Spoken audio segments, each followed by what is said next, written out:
Injil Markus pasal 1. Inilah permulaan Injil tentang Yesus Kristus, Anak Allah. Seperti ada tertulis dalam kitab Nabi Yesaya. Lihatlah, aku menyuruh utusanku mendahului engkau. Ia akan mempersiapkan jalan bagimu.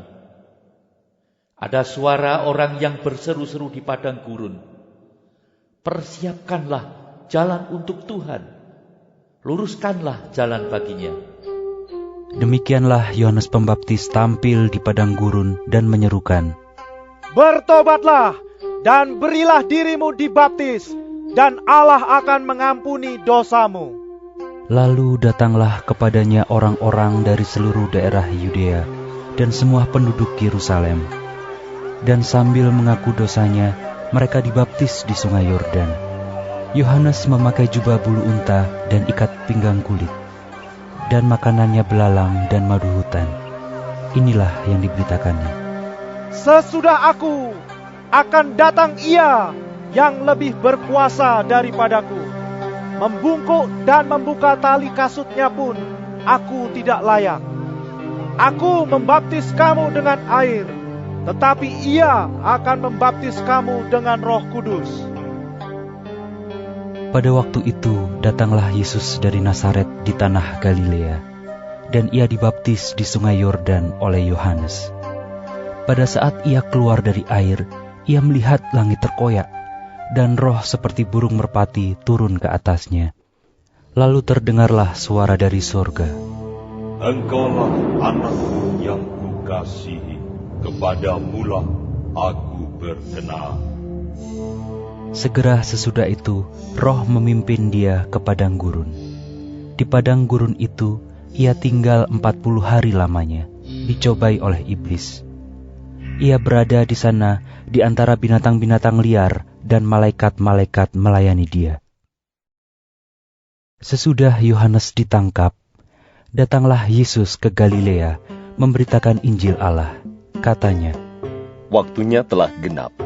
Kerajaan Allah sudah dekat. Bertobatlah dan percayalah kepada Injil." Ketika Yesus sedang berjalan menyusur danau Galilea, Ia melihat Simon dan Andreas, saudara Simon. Mereka sedang menebarkan jala di danau, sebab mereka penjala ikan. Yesus berkata kepada mereka, "Mari, ikutlah aku, dan kamu akan kujadikan penjala manusia." Lalu mereka pun segera meninggalkan jalannya dan mengikuti dia. Dan setelah Yesus meneruskan perjalanannya sedikit lagi, dilihatnya Yakobus anak Zebedeus dan Yohanes saudaranya sedang membereskan jala di dalam perahu. Yesus segera memanggil mereka, dan mereka meninggalkan ayahnya Zebedeus di dalam perahu bersama orang-orang upahannya, lalu mengikuti dia. Mereka tiba di Kapernaum. Setelah hari Sabat mulai, Yesus segera masuk ke dalam rumah ibadat dan mengajar. Mereka takjub mendengar pengajarannya, sebab Ia mengajar mereka sebagai orang yang berkuasa, tidak seperti ahli-ahli Taurat. Pada waktu itu, di dalam rumah ibadat itu, ada seorang yang kerasukan roh jahat. Orang itu berteriak, "Apa urusanmu dengan kami, hai Yesus orang Nazaret? Engkau datang hendak membinasakan kami. Aku tahu siapa engkau, yang kudus dari Allah." Tetapi Yesus menghardiknya, katanya, "Diam, keluarlah daripadanya." Roh jahat itu menggoncang-goncang orang itu, dan sambil menjerit dengan suara nyaring, ia keluar daripadanya. Mereka semua takjub, sehingga mereka memperbincangkannya. Katanya, "Apa ini? Suatu ajaran baru. Ia berkata-kata dengan kuasa." Roh-roh jahat pun diperintahnya, dan mereka taat kepadanya. Lalu tersebarlah dengan cepat kabar tentang dia ke segala penjuru di seluruh Galilea. Sekeluarnya dari rumah ibadat itu, Yesus dengan Yakobus dan Yohanes pergi ke rumah Simon dan Andreas. Ibu mertua Simon terbaring karena sakit demam. Mereka segera memberitahukan keadaannya kepada Yesus. Ia pergi ke tempat perempuan itu, dan sambil memegang tangannya, ia membangunkan dia. Lalu lenyaplah demamnya. Kemudian perempuan itu melayani mereka. Menjelang malam, sesudah matahari terbenam, dibawalah kepada Yesus semua orang yang menderita sakit dan yang kerasukan setan. Maka berkerumunlah seluruh penduduk kota itu di depan pintu. Ia menyembuhkan banyak orang yang menderita bermacam-macam penyakit dan mengusir banyak setan. Ia tidak memperbolehkan setan-setan itu berbicara, sebab mereka mengenal Dia. Pagi-pagi benar, waktu hari masih gelap, ia bangun dan pergi keluar. Ia pergi ke tempat yang sunyi dan berdoa di sana. Tetapi Simon dan kawan-kawannya menyusul dia. Waktu menemukan dia, mereka berkata, "Semua orang mencari engkau." Jawabnya, Marilah kita pergi ke tempat lain, ke kota-kota yang berdekatan, supaya di sana juga aku memberitakan Injil. Karena untuk itu aku telah datang. Lalu pergilah ia ke seluruh Galilea dan memberitakan Injil dalam rumah-rumah ibadat mereka dan mengusir setan-setan. Seorang yang sakit kusta datang kepada Yesus, dan sambil berlutut di hadapannya, ia memohon bantuannya. Katanya, "Kalau engkau mau, engkau dapat mentahirkan aku." Maka tergeraklah hatinya oleh belas kasihan.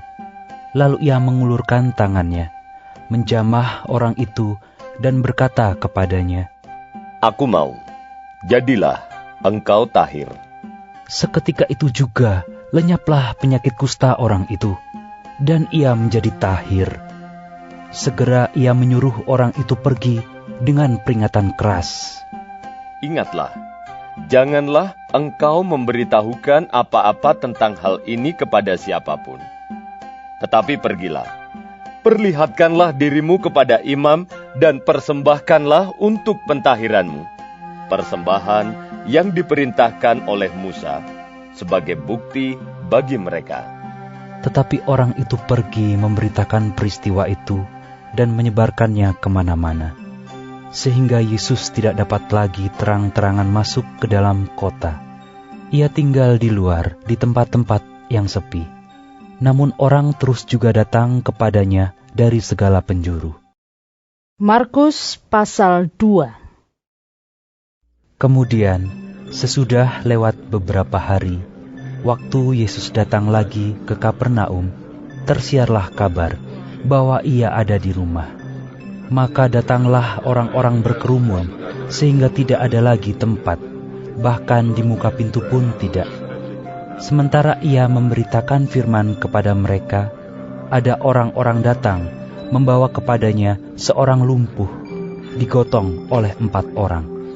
Tetapi mereka tidak dapat membawanya kepadanya karena orang banyak itu. Lalu mereka membuka atap yang di atasnya.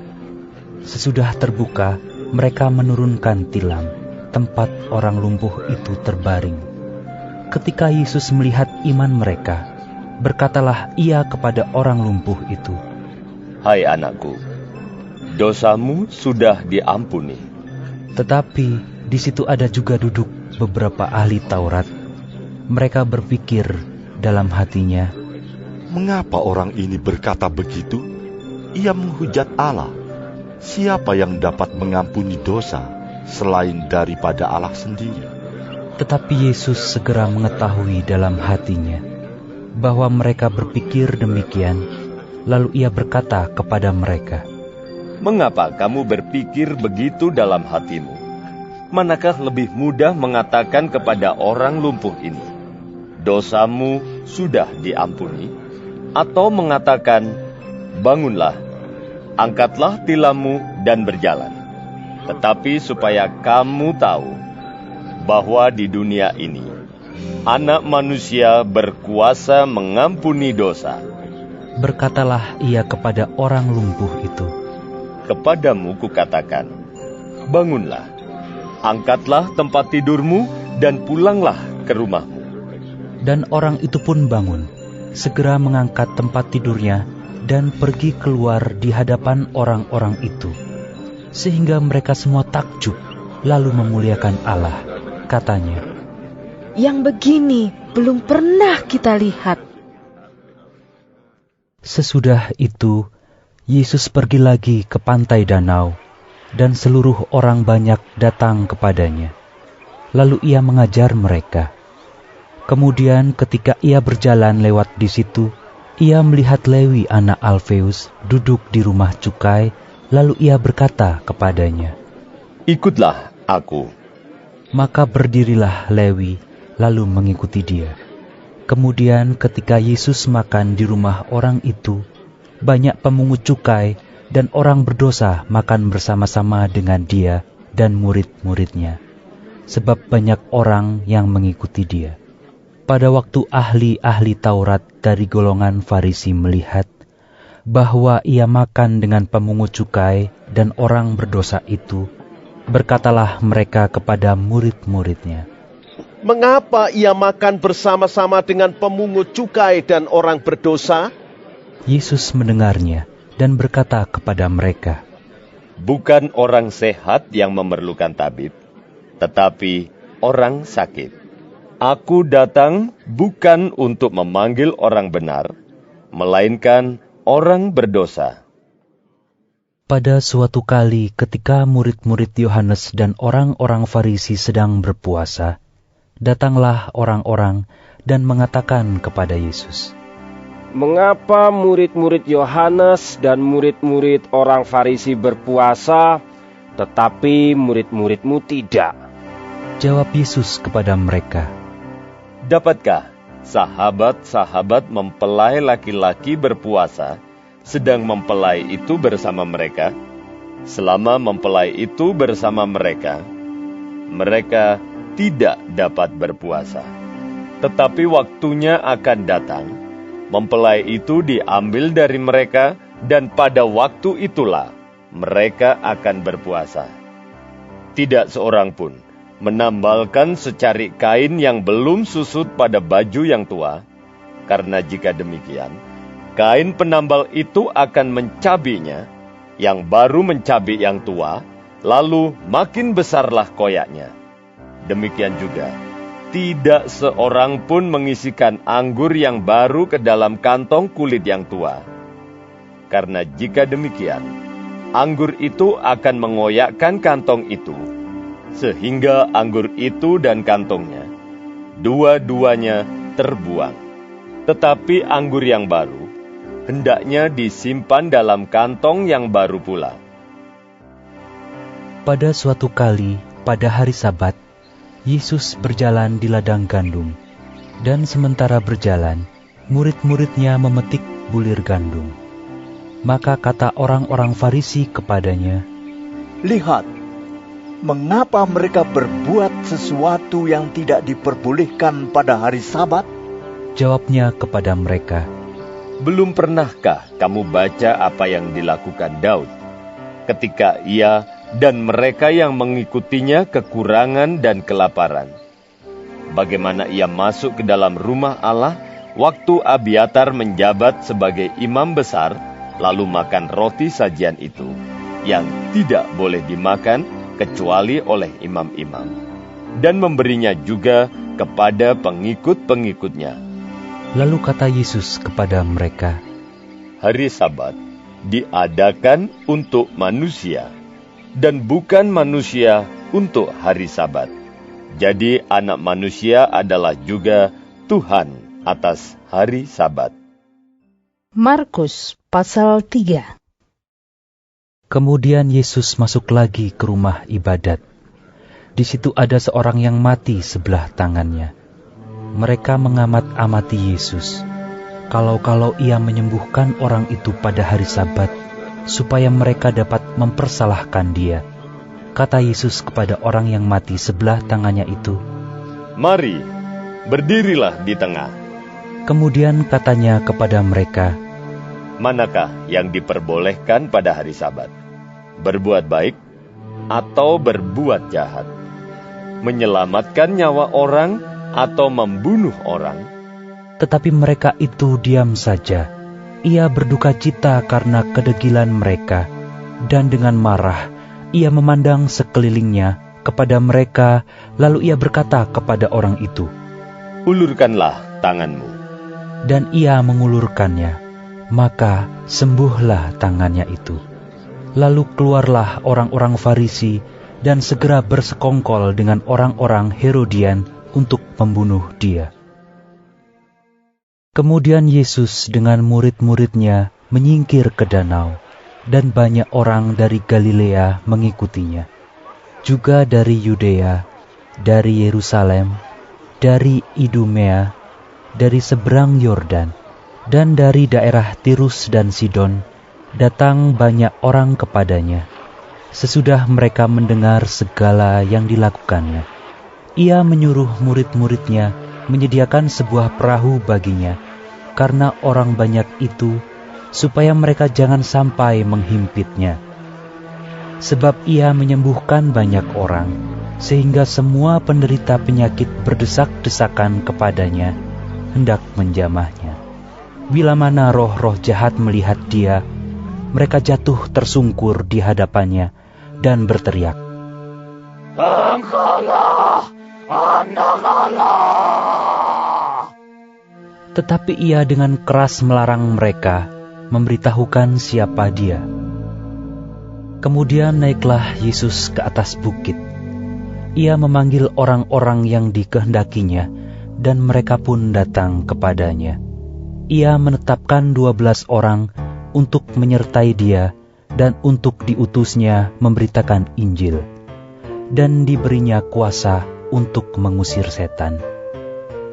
Ke-12 orang yang ditetapkannya itu ialah Simon, yang diberinya nama Petrus, Yakobus anak Zebedius, dan Yohanes saudara Yakobus, yang keduanya diberinya nama Boanerges, yang berarti anak-anak guru.